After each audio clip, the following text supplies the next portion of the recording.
Salam, xoş gəlmisiniz. Bugün biz xüsusi olaraq hazırladığımız, olduqca açıqlayıcı və tam yeni başlayanlar üçün ideal olan bir mövzuya toxunuruq. Mövzumuz Linux terminalıdır. Bilirəm, o dümdüz, qapqara ekran ilk baxışdan biraz qorxulu və qarışıq görünə bilər, elə deyilmi? Lakin inanın mənə, ona sadəcə bir sehirbazın dəyənəyi kimi baxmaq lazımdır. Kənardan sıradan bir çubuq kimi görünür, amma düzgün sehirli sözləri, yəni əmrləri bildikcə, qrafik interfeysdə bəzən saatlarla vaxt alan işləri cəmi bir neçə saniyəyə həll edə bilərsiniz. Gəlin bu sehirli dünyanın qapılarını birlikdə açaq. Düzünü deyin, hələ də hər şeyi siçanla klikləyərək, bir pəncərədən digərinə keçərək həll etməyə çalışırsınız. Əgər yavaş açılan qovluqlardan, donan pəncərələrdən və bitib tükənməyən o kliklərdən yorulmuşsunuzsa, deməli tamamilə doğru yerdəsiniz. Bu bələdçi məhz sizin üçündür.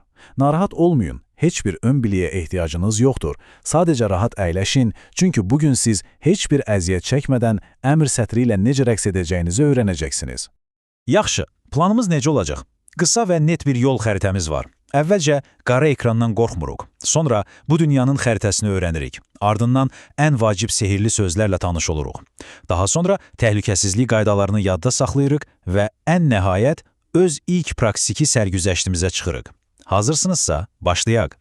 Birinci dayanacağımız qara ekrandan qorxmuruq. Gəlin görək, qrafik interfeyslə terminalı qarşı-qarşıya qoysaq, qalib kim olar?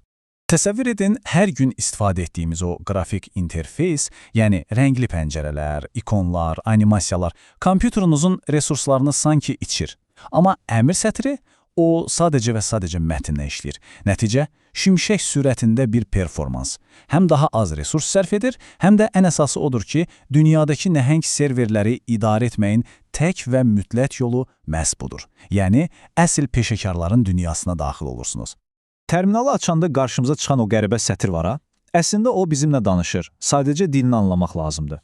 İlk söz sizin hesabınızın adıdır. Sonra ət işarəsi və kompüterinizin adı gəlir.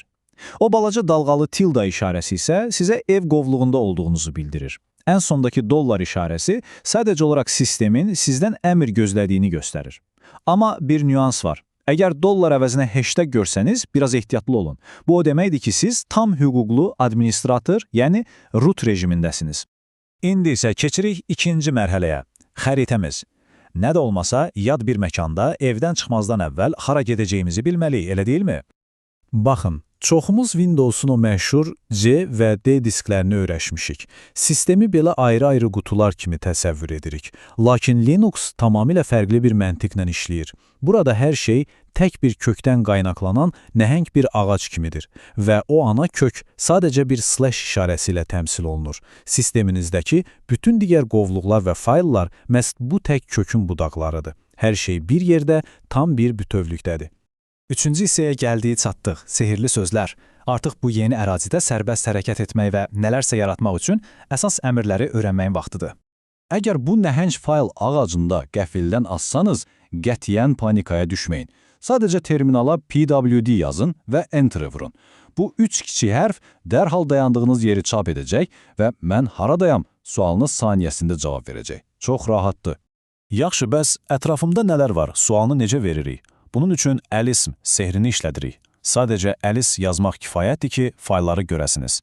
Amma siz biraz daha irəli gedib ona LL əlavə etsəniz, sistem sizə ölçülər və tarixlərlə dolu detallı bir siyahı verəcək.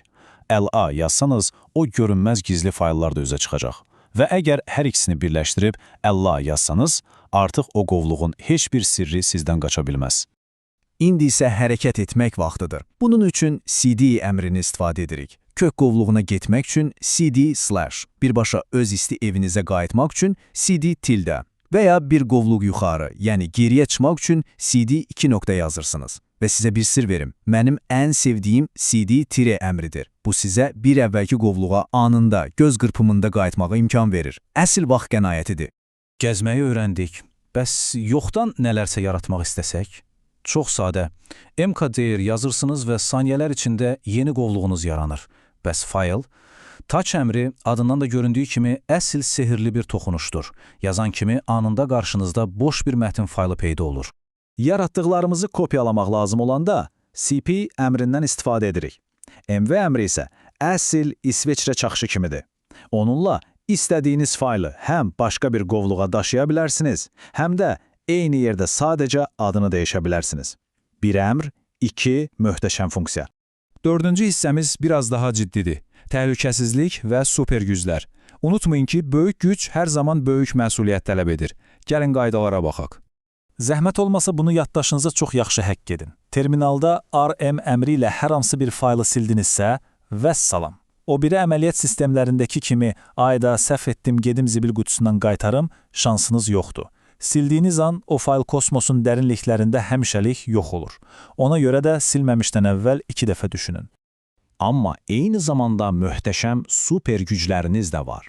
Ekranı tərk etmədən bir faylı oxumaq üçün cat, daxilinə girib dəyişmək üçün nano əmrini istifadə edə bilərsiniz. Bəs birdən sistem sizə icazə rədd edildi desə necə?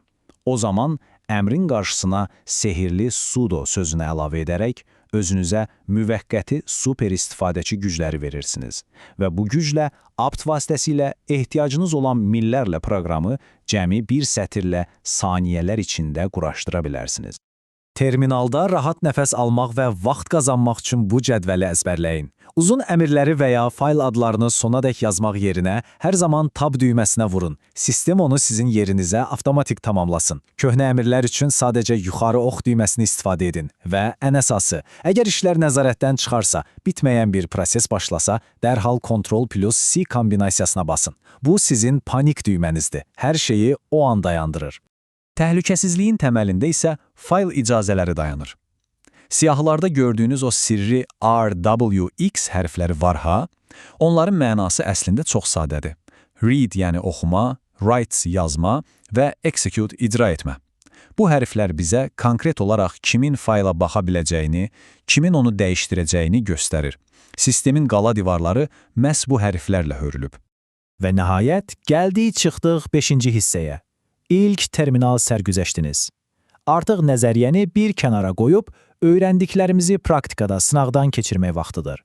Baxın, bu 5 addımla siz artıq özünüzü əsl terminal istifadəçisi kimi hiss edəcəksiniz. Birinci, PWD ilə harda olduğunuzu dəqiqləşdirin. Sonra MKDI-a öz qovluğunuzu yaradın və ls ilə ona baxın. Üçüncü addımda CD ilə o qovluğa daxil olub touch ilə yeni bir fayl peyda edin. Daha sonra geriyə çıxıb CP ilə bu faylın surətini yaradın və yekunda nəfəsinizi dərindən alıb cəsarətlə RM əmrindən istifadə edərək o surəti silin. Bunu etdinizsə, təbriklər. Artıq təməlləri tam mənimsədiniz.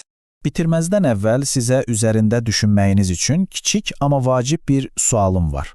Terminalın o qədər sərt, bağışlanmaz olması, yəni sildiyiniz faylı heç vaxt geri qaytarmaması, sizcə bu sistemin mənfi cəhəti və təhlükəli tərəfidir, yoxsa istifadəçiyə tam nəzarət verən, onu sərbəst buraxan əsl güclü sistemin ən böyük sübutudur?